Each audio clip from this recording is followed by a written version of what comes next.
தமிழ்நாட்டுல எல்லாமே சேஞ்ச் ஆயிடுச்சு. உங்க நகையையும் சேஞ்ச் பண்ணுங்க. உங்க பழைய நகைக்கு கிராமுக்கு 150 ரூபாய் கூடுதலா வாங்கி புது நகை எடுத்துக்கோங்க. அதே கம்மி சேதாரம் தான் உங்க லலிதால மட்டும்தான். ஆச்சி மசாலா எந்த சமையலும் ருசி தேடும் ரகசியம் 20 ரூபாய். அண்ணாமலைக்கு மக்கள் செல்வாக்கு இருக்காங்கன்னா கண்டிப்பா இருக்கு. அதுல எந்த ஒரு மாற்று கருத்து கிடையாது. அடுத்து அண்ணாமலை எப்ப சீனுக்கு வராரோ அப்பெல்லாம் பாப்புலாரிட்டி. சென்னையில் கூடிய கூட்டம் வெற்றியான வெற்றி. இவர் சில பேர் சொல்றாங்க இவர் அமெரிக்காவில் 50 மாநிலங்கள்லையும் பிரான்ச் துவக்கிட்டாரு, அடுத்தது UK லண்டன் போகிறாரு. வெளிநாடுகள் வாழ் அமைப்பு ஏற்பாடு பண்ணுறது நல்லது தான், இல்லைன்னு சொல்ல. தமிழ்நாட்டோட பெருமையை மற்ற நாடுகள் எடுத்து போகிறது யாரும் பண்ணாத ஒரு விஷயம். வானதி சீனிவாசனோட பதவி பறிக்கப்பட்டிருக்காரு. என்ன நோக்கம், என்ன காரணம்? வானதிநாதன் பதவி மட்டும் பறிக்கப்படல, தமிழ்நாடோட தலைவிதியே மாற்றிட்டாங்க. குண்டோட கைலாசம். தமிழ்நாட்டில் வெங்கடேசனை தவிர தேசிய பாஜக அமைப்பில் யாருக்கும் பொறுப்பு தரப்படவில்லை. Total boycott Tamil Nadu BJP. Sex வீடியோவில் மாட்டினவங்களுக்கு பாஜக துணைத் தலைவர் பதவி, தமிழ்நாட்டிலேருந்து போன ஒரு தலைவர் பதவி இல்லை. அப்போ என்னத்த நீங்கள் தமிழ்நாடு தூக்கி வச்சுன்னு கொண்டாடுது உங்களை பாஜக? அகில இந்திய பாஜகவே தமிழ்நாடு பாஜக மதிக்காத போது தமிழ்நாடு பாஜக தமிழ்நாட்டில் ஒரு பையன் சீந்த மாட்டான் நாளைக்கு. போய உங்களுக்கு டெல்லியிலே மதிப்பில்லை. இன்னும் இப்போ கேபினெட் ரீஷஃபில் தயாநிதி மாறன், ராஜா, கனிமொழி, திருச்சி சிவா 4 பேருக்கு மந்திரி பதவி இப்போ வரப்போகுது. அப்போதான் 35 MP வரும்.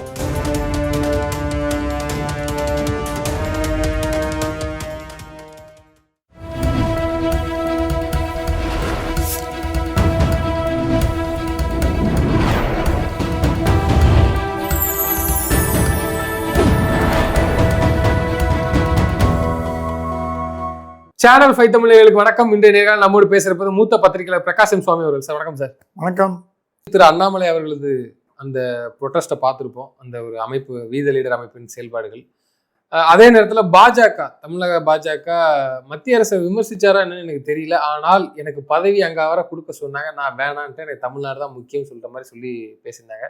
இந்த பக்கம் பாஜக அமைதியாகவே இருக்கு, ஒன்றும் எதிர்கட்சியாகவும் செயல்படலை. என்ன நடக்குது? ஒரு சில பேருக்கு பதவியெல்லாம் இந்த செகண்ட்ல உருட்டு விட்டதாகவும் கேள்விப்படுற மாதிரி ஒரு தகவல் வருது. எந்த அளவுக்கு உண்மை?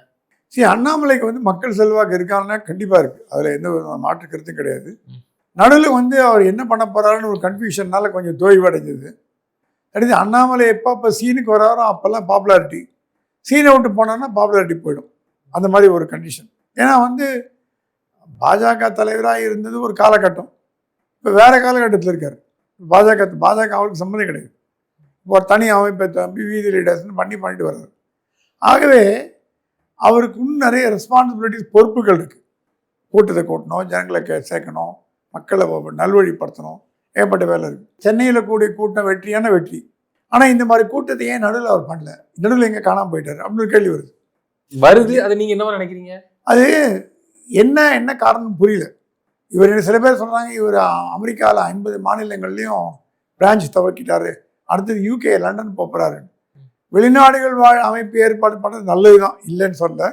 அது தன்னார்வல தொண்டு நிறுவனங்களுக்கு வெளிநாடுகள் வாழ் தமிழ்நாட்டோட பெருமையை மற்ற நாடுகள் எடுத்து போகிறது யாரும் பண்ணாத ஒரு விஷயம். கரெக்ட், ஒத்துக்கிறேன். ஆனால் அதே நேரத்தில் தமிழ்நாட்டில் உங்களை நம்பி இருக்கும் தொண்டர்களுக்கு நீங்கள் என்ன பண்ண போறீங்கன்னு கேள்வி வருது. இல்லை, உங்களை நம்பி லட்சக்கணக்கான தொண்டர் இருக்காங்களே, அவங்களெல்லாம் பாஜக காரங்கன்னு சொல்ல மாட்டேன். ஒரு 10-15 பேர் 15% பாஜகவில் இருக்கலாம். மீதியெல்லாம் அண்ணாமலை ரசிகர்கள் கூட்டம் தான் பின்னாடி இருக்கே தவிர பாஜகவில் சொல்லிக்கிற அளவுக்கு பெருசாக யாரும் வரல. கருணாராஜ், நளினி ஸ்ரீ 2-3 பேர் தான் வந்தாங்க. இது எல்லாமே அவருடைய ரசிகர்கள், வெறியர்கள், ஃபேன்ஸு இவங்க தான் இருக்காங்க. அவங்களுக்கு என்ன நீங்கள் பண்ணுறீங்க அப்படின்னு ஒரு கேள்வி வருது. ரெண்டாவது, அண்ணாமலை என்ன அரசியலில் பொசிஷனிங் ரொம்ப முக்கியங்க. எப்போவுமே அரசியலில் பொசிஷன் பண்ணுங்க. DMK versus AIADMK, Congress versus BJP, communist versus Swatantra party, அந்த மாதிரி ஒரு பொசிஷன் பண்ணிக்கணும். அண்ணாமலை என்ன பொசிஷன் பண்ணார் இது வரைக்கும் அப்படின்றது இது வரைக்கும் யாருக்கும் புலப்படல. இப்பதான் நாங்க தான் வருவோம். ஏன்னா அதுக்கு ஒரு காரணங்கள் கூறப்பட்டது. அண்ணாமலை இன்னும் அரசியல் கட்சி துவக்காதனால பொசிஷன் தெரியல, என்ஜிஓ தானே வச்சிருக்காரு. இப்போ அரசியல் கட்சி துவக்கலையே. அரசியல் கட்சி துவக்கினாட்டு என் பொசிஷனை தெரிவிக்கலாம்னு சொல்றது நியாயமான கேள்வி, ஒன்றும் டவுட் கிடையாது. ஆனாலும் அண்ணாமலை கிட்டேருந்து ஜனங்க எதிர்பார்க்கறது என்ஜிஓ இல்லை, அரசியல். இவர் அறப்போர் ஜெயராமன்ட்டேருந்து அரசியல் எதிர்பார்க்காத மாதிரி அண்ணாமலை கிட்டேருந்து இவங்க என்ஜிஓ எதிர்பார்க்கல, அரசியல் எதிர்பார்க்குறாங்க. அந்த அரசியலை எவ்வளோக்கு முழு மூச்சாக செய்கிறாரோ அவ்வளோக்கு அவ்வளோதான் அவரோட பாப்புலாரிட்டி கூறுமே தவிர, சரி அவர் செய்யும் நோக்கங்கள் நல்லவைகளாக மிக சிறந்தவைகள். கிளைமேட் சேஞ்சு, மர நடுவிழா, அந்த மாதிரி பண்ணுறதெல்லாம் வந்து நல்ல காரியங்கள். ஆனால் அதுக்கு அண்ணாமலை தேவையில்லையே. அதுக்கு ஒரு விவேக்கோ, அந்த மாதிரி ஒரு சாதாரண யாரோ 2-3 பேரோ அந்த மாதிரி போதும். அண்ணாமலை என்னோ இதெல்லாம் மீறி ஒரு சக்தி. ஏன் அவரை சுருக்கிண்டு மர நடுவிழா, கிளைமேட் சேஞ்சு, அப்படியே கிளைமேட் சேஞ்சை பற்றி உலக தலைவரெல்லாம் ஆல்கோர்லாம் பேசியிருக்காங்க, இல்லைன்னு சொல்ல. ஆனால் அண்ணாமலை கிட்டேருந்து மக்கள் எதிர்பார்ப்பது கிளைமேட் சேஞ்ச் இல்லை, பொலிட்டிக்கல் ஹாட் நியூஸ் அது எதிர்பார்க்குறாங்க. அதை கொடுத்த தவறிட்டாரா, இனிமேல் கொடுப்பாரு. இதெல்லாம் திரு அண்ணாமலை அவர்களுக்கு தெரியாமையா இருக்கு. அவர் கண்டிப்பா தெரியும். ஆனா ஏதோ ஒரு நோக்கத்துக்கு இதை பண்ணி இப்படி பண்ணணும் ரூட் எடுக்கிற மாதிரி தெரியுது. ஒரு சில பேர் சொல்றாங்க அவர் வந்து பாஜக வந்து என்னதான் இருந்தாலும் பாஜகவோட பி டீம் அந்த கண் அசைவுல தான் போய்கிட்டு இருக்கு, ஏதோ ஒரு அஜெண்டாவை நோக்கி போகுதுன்னு சொல்றாங்க. இப்ப நீங்க சொல்றதெல்லாம் பார்த்தா, ஏன்னா நம்மளே பேசுறோம், திரு அண்ணாமலை அவர்களுக்கு தெரியாம இருக்கு, மரக்கன்று நடக்குது, அவருக்கு அதான் வேலை அவருக்கு. அப்போ அந்த கோணத்துல இப்ப பார்க்க வேண்டியது இருக்குல்ல. நான் கேள்விப்பட்டவருக்கு டெல்லி தகவல் தப்பா இருக்கலாம், கரெக்டா இருக்கலாம். டெல்லிக்கு இப்போதைக்கு தேவை திமுகவோட தயவு. ஏன்னா 2/3 பார்லிமெண்ட்ல மெஜாரிட்டி வரணும்னா 35-34 எம்பிக்கள் தேவை. அண்ணாமலையை தமிழ்நாடு பாஜக தலைவராக வச்சுட்டு இது நீங்க கேட்கலாம், சார் டிஎம்கேவோட எம்பிக்கு இது இப்போ வந்த மேட்ரு, அண்ணாமலை தூக்கி 1.5 வருஷம் ஆச்சு, என்ன சார் பேசுறீங்கன்னு கேட்கலாம். 1.5 வருஷம் முன்னாடியே திமுக தூக்கி வளைச்சி போடுறதா பாஜக முடிவு பண்ணியாச்சு. அவங்க என்ன பண்ணாங்க, திமுக அதிமுக 2 தம்மியாக்கணும் பிளான் பண்ணி இப்ப தமிழ்நாட்டில் மட்டும்தான் திமுக அதிமுக 2 லகான் கையில வச்சுக்குது பாஜக. எந்த பாஜக? 10 வருஷம் முன்னாடி தமிழ்நாட்டில் அட்ரஸ் இல்லாத பாஜக, மத்திய பாஜக. நான் தமிழ்நாடு பாஜகன்னு சொல்ல மாட்டேன், மத்திய பாஜக. வை ராஜாவை அப்படின்னா திமுக ஆடுது, இந்த பக்கம் வை ராஜாவைனா அதிமுக ஆடுது. 2 கழகங்களையும் கண்ட்ரோல் பண்ணக்கூடிய சக்தியில பாஜக வந்துட்டு, மத்திய பாஜக வந்திருக்குன்னா அதுக்கு அண்ணாமலை போட்ட விதை தான் காரணம்னு ஒரு விஷயம். 2வது விஷயம், அண்ணாமலை தலைவராக வச்சுட்டு இவங்களால் திமுகவோட கூட்டணி வைக்க முடியாதுன்னு தெரிஞ்சு போச்சு. அதே நேரத்தில் கூழ் காசு மீசை காசு அவங்களுக்கு என்ன பண்ணாங்க, அண்ணாமலை கூப்பிட்டு அண்ணாமலை ஒரு 3-4 வருஷம் ஒதுங்கிருங்க, அடுத்த சட்டசபை தேர்தலில் உங்களை வந்து முதலமைச்சர் வேட்பாளராக போட்டுறேன், நீங்கள் அது வரைக்கும் இருங்க, நாங்கள் இங்கே வந்து கூட்டணி வச்சு 30-35 எம்பியை வச்சு 2/3 பார்லிமெண்ட்ல எல்லாம் பண்ணி மெஜாரிட்டி நிரூபித்து ப்ரூவ் பண்ணிடுறோம். ப்ரூவ் பண்ணிட்டு அது வரைக்கும் உங்களை வந்து கண்டுக்காமல் இருக்கும்.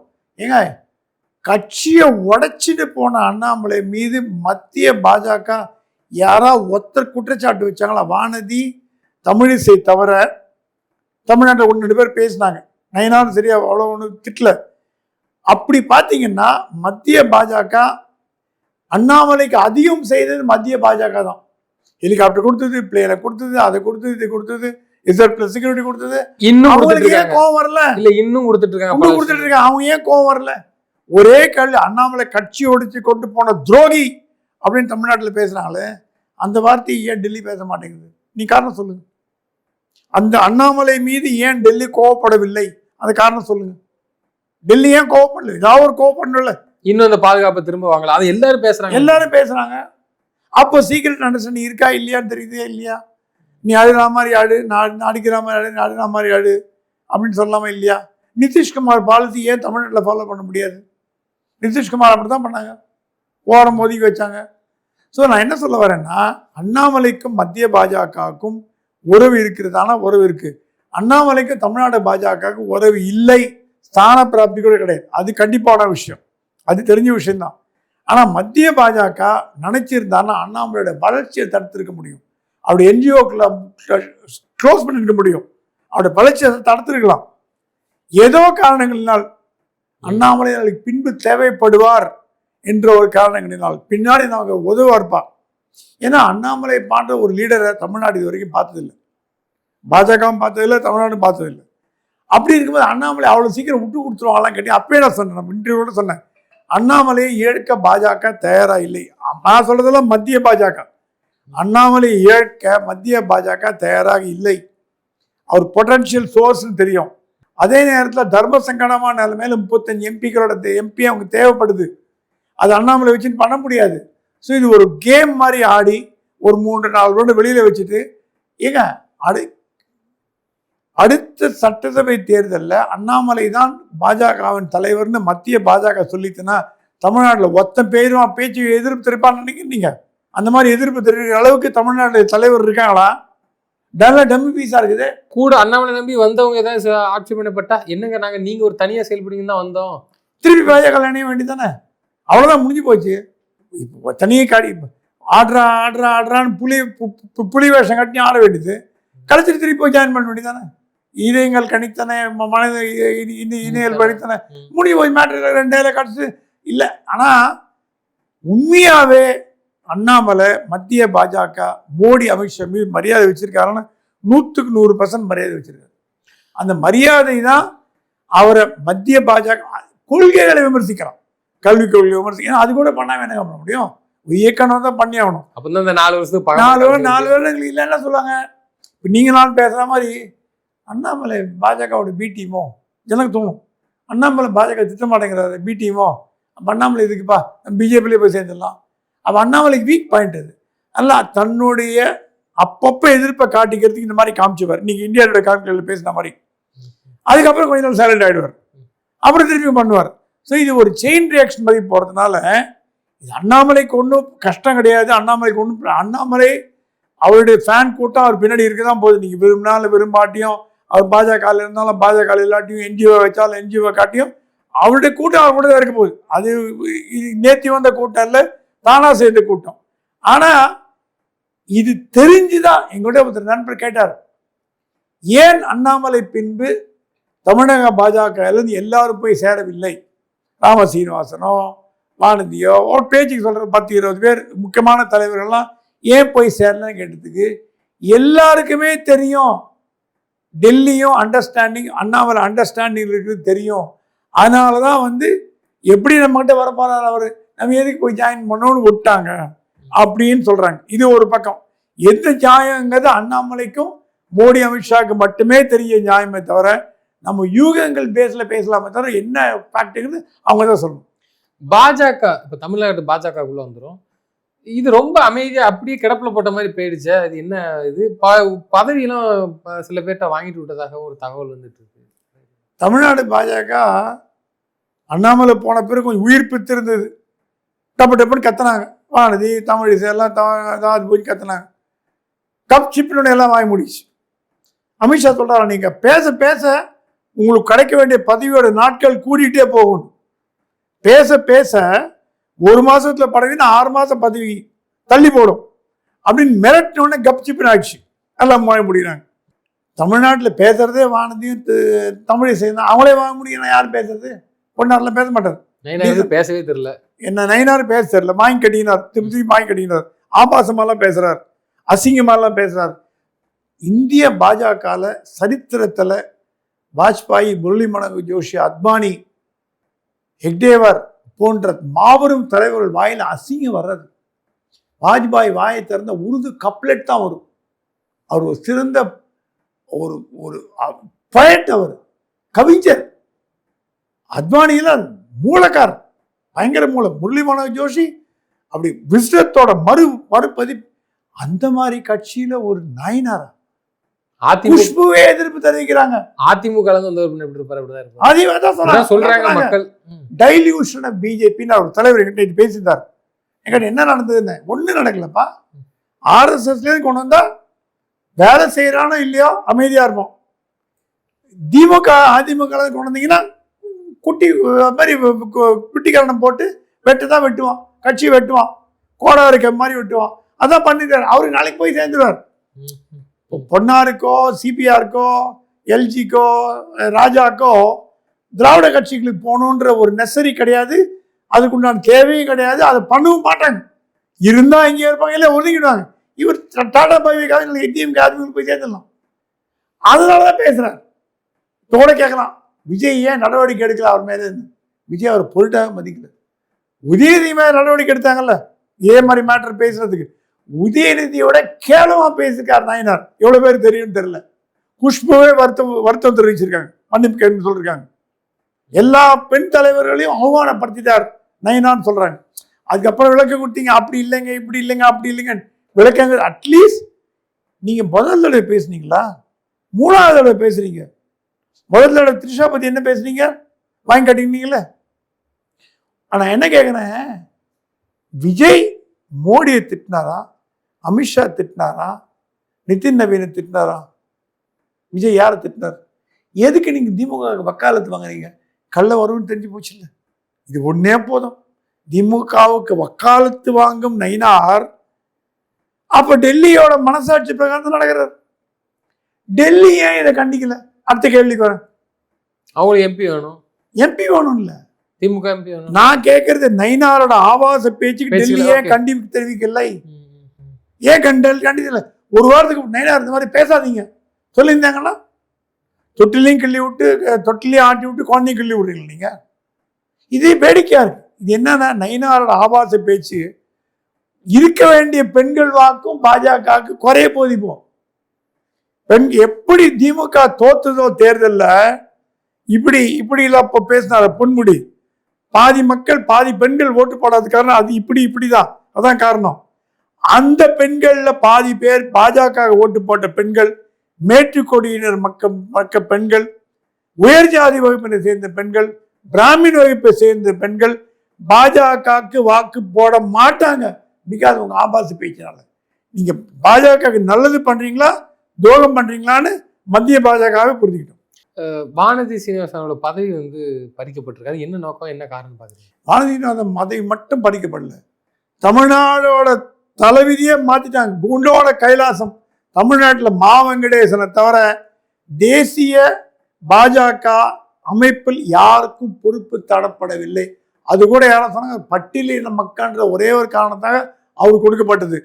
Total boycott of Tamil Nadu BJP. இது வரைக்கும் தமிழ்நாட்டிலேருந்து தமிழிசை தேசிய செயலாளர் இருந்திருக்காங்க, எச் ராஜா தேசிய செயலாளர் இருந்திருக்காங்க. முதல் தடையா வானதி சீனிவாசன் அகில இந்திய மகளிர் மோர்ச்சாவோட தலைவர் கொடுத்து பெரிய சந்தோஷப்பட்டாங்க. ஏன்னா தமிழ்நாடு மரியாதை இருக்குன்னு பிடிக்கிட்டீங்களே. இப்போ சரி, அந்த வானதியை பிடிங்கினீங்களே, வானதியை தூக்கி பொது செயலாளராக போடலாம்ல, செயலாளராக போடலாம்ல. சரி, தமிழிசை தூக்கி செயலாளராக போடலாம்ல, பொது செயலாளராக போடலாம்ல. எச் ராஜா ஏன் விட்டீங்க? கேடி ராவன் ஏன் விட்டீங்க? சக்கரவர்த்தி ஏன் விட்டீங்க? எஸ்.ஆர். சேகர் ஏன் விட்டீங்க? பொன் பாலகண்டபுரியை விட்டீங்க? எல்லாரும் விட்டீங்களே. ஆல்டர்னேட்டிவா வேற யாருக்கா கொடுத்துருக்காங்களா? அதுவும் இல்லையா? வெங்கடேசனை தவிர தமிழ்நாடு டோட்டலா புறக்கணிக்கப்பட்டிருக்கு. இதுலேருந்து தெரியுது தமிழ்நாடு பாஜக மீது மத்திய பாஜக ஒன்றுக்கு மரியாதை ஒண்ணு. ஏன் தமிழ்நாட்டில் குவாலிஃபைடுக்கு ஆளே கிடையாது? நான் கேட்குறேன், சக்கரவர்த்தி, கேடி ராகவன் அவங்கள எவ்வளோ உழைச்சிருக்காங்க, கட்சிக்கு எவ்வளோ கஷ்டப்பட்டிருக்காங்க. CRK7 ராஜாஜியோட பேரன், காங்கிரஸை விட்டு வந்தாருங்க. அவரு காங்கிரஸை விட்டு வந்தார். CRK7 ராஜாஜியோட பேரன், கோபாலகிருஷ்ணன் அந்த மாதிரி இல்லை, ரியல் பேரன் இவர். அவரை காந்தி ராஜாஜியோட கலப்பு பேரன். இவருக்கு தேசிய ஸ்போக்ஸ்மேன் கொடுத்தாங்க, எந்த பயன்பாட்டும் பண்ணல. அவருக்கு செயலாளர் போடுற ராம் மாதவ் போன்ற இரண்டாம் கட்ட சொல்லக்கூடாது கேவலமானவர்களாக துணைத் தலைவராக போட்டிருக்கீங்க. ராம் மாதவ் ஒரு வீடியோ டேப்ல மாட்டின்ட்டு நாகாலாந்துலேருந்து தூக்கி எறியப்பட்டார். அமித்ஷாவோட கோப பார்வைக்கு உண்டானார். அவர் நாகாலாண்டில் ஒரு செக்ஸ் வீடியோவில் மாட்டின்ட்டு கேவலப்பட்டார். செக்ஸ் வீடியோவில் மாட்டினவங்களுக்கு பாஜக துணைத் தலைவர் பதவி, தமிழ்நாட்டிலேருந்து போன ஒரு தலைவர்களுக்கு பதவி இல்லை. அப்போ என்னத்த நீங்கள் தமிழ்நாடு தூக்கி வச்சுன்னு கொண்டாடுது உங்களை பாஜக? அகில இந்திய பாஜகவே தமிழ்நாடு பாஜக மதிக்காத போது தமிழ்நாடு பாஜக தமிழ்நாட்டிலேருந்து ஒரு பையன் சீந்த மாட்டான் நாளைக்கு. போய உங்களுக்கு டெல்லியிலே மதிப்பில்லை. இன்னும் இப்போ கேபினெட் ரீஷஃபில்ல தயாநிதி மாறன், ஆர் ராஜா, கனிமொழி, திருச்சி சிவா 4 பேருக்கு மந்திரி பதவி. இப்போ வரப்போகுது அப்பதான் 35 MP வரும். தமிழ்நாட்டிலேருந்து சைபர் ஏழ்முருகன் தூக்க போறாங்க. சரி, நீங்க இப்ப சொன்னது இப்போ வரப்போற கேபினெட் ரீஷஃபில்ல திமுக சேர்ந்த 4 பேருக்கு மந்திரி பதவி. எந்த போஸ்டிங்னா இப்போ முடிவேலையை தவிர தயாநிதி மாறன் ஐடி கேட்குறாரு, வைஷ்ணவ் கொடுத்துறேன்டா, எனக்கு ஒன்றும் ப்ராப்ளம் இல்லைன்னு தரோம். ஸோ ஒருத்தருக்கு ஃபுட்டு, ஒருத்தருக்கு ஐடி, இந்த மாதிரி முக்கியத்துவம் ரயில்வே கொடுக்க போகிறாங்க. தமிழ்நாட்டிலேருந்து ஒரு எம்பியை தேர்ந்தெடுத்து இப்போ நிர்மலா சீதாராமன் ஜெய்சங்கர் இருக்காங்க, ஆனால் ரியல் தமிழர் இல்லை. அவங்க தமிழை பேசும் பாஜகக்காரர்கள் தமிழ்நாட்டுக்கு வெளியே they don't belong to Tamil Nadu. இந்த மாதிரியா இருக்கும்போது அப்போ தமிழக பிரதிநிதித்துவம் இந்திய மத்திய அரசாங்கத்தின் மந்திரி சபையில் குறையுமானா பிரதிநிதித்துவம் கண்டிப்பாக குறையறதுக்கு வாய்ப்பு உண்டு. 4 திமுக சேர்ந்த வந்தாங்கன்னா தமிழ்நாடு பாஜக வாஷ் அவுட் ஆகிடும். நிச்சயமா சார். தொடர்ந்து தங்கள் கருத்துக்களை பயந்த மிக நன்றி.